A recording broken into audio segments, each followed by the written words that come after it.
देखिए, पोलावरम कोई नया इशू नहीं है।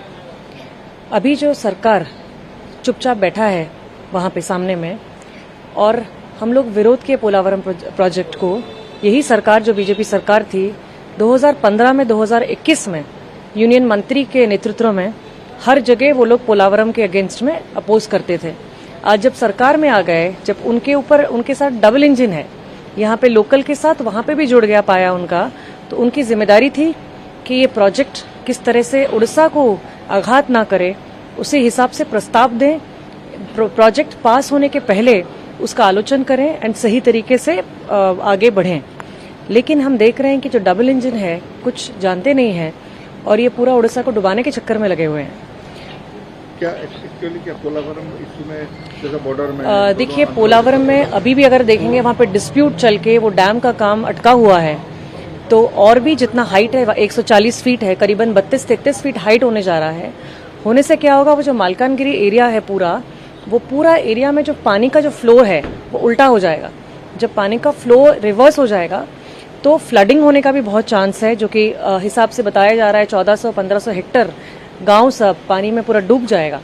उसके साथ जो जंगल है, जंगल जमीन जो आदिवासी लोगों का है, आदिवासी एक्ट भी है, ट्राइबल प्रोटेक्शन एक्ट भी है, जो क्लियरली बोलता है कि अगर आदिवासी का जगह लेना है तो उनसे परमिशन लेने की जरूरत है। ना आंध्रा ने परमिशन लिया है, ना उड़ीसा सरकार ने परमिशन लिया है। तो किस हक से वो लोग बोल रहे हैं इतना बड़ा प्रोजेक्ट 15,000 करोड़ का खाली सरकार बचाने के लिए आंध्रा को सपोर्ट कर दी, उड़ीसा को डुबा के नीचे। तो उसके साथ जब फ्लो उल्टा चला जाएगा तो बहुत जगह पानी भी नीचे हो जाएगा, ड्रिंकिंग वाटर टेबल बहुत जगह कम जाएगी, बहुत जगह ड्राउट हो जाएगा, जो हमारा चासी के लिए जमीन नहीं रहेगा। और एक बड़ा समस्या है जो क्लाइमेट चेंज का, अगर जंगल ही नहीं रहेगा, जंगल में पूरा पानी भर्ती हो जाएगा तो उसका बैलेंस, जो इकोलॉजिकल बैलेंस है वो पूरा गड़बड़ा जाएगा।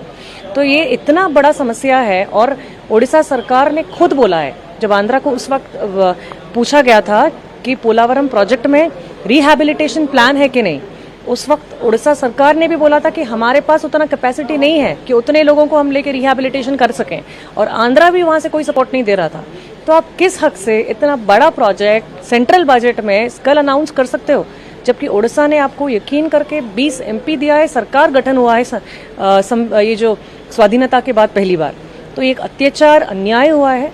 दोनों आगे लेके क्या जाएंगे, तो पूरा डुबाने के चक्कर में है उड़ीसा को। तो आप तो दो बार विधानसभा को अचल कर दिए, बंद कर दिए। देखिए, हम बंद नहीं करते हैं, हम लोगों का आवाज है, हम पब्लिक की आवाज हैं। तो हमारी ये जिम्मेदारी है कि अगर पब्लिक किसी तरह से भी परेशानी में है तो हम उसका आवाज उठाएंगे। हम गए, प्रस्ताव डाले कि आप इसमें क्यों आवाज नहीं उठाए, हम उसको विरोध किए और हाउस चला नहीं पाए। जो सरकार है वो हाउस चला नहीं पाई, बार बार ये एडजॉर्न करते जा रहे हैं। तो कहीं ना कहीं वो फेस नहीं कर पा रहे हैं। आज कल वही सरकार, आप वीडियो निकाल के देखिए यूट्यूब से, 21 में 15 में चिल्ला रहे थे, हो हल्ला कर रहे थे पोलावरम में। आज वही सरकार बैठ के हंस रहा है और मजे ले रहा है पोलावरम प्रोजेक्ट को। तो ये दिखाता है कि सिर्फ पावर में आने की भूख थी, डबल इंजन कुछ नहीं है, कुछ तालमेल नहीं है उनका, पूरा डुबाने के चक्कर में है।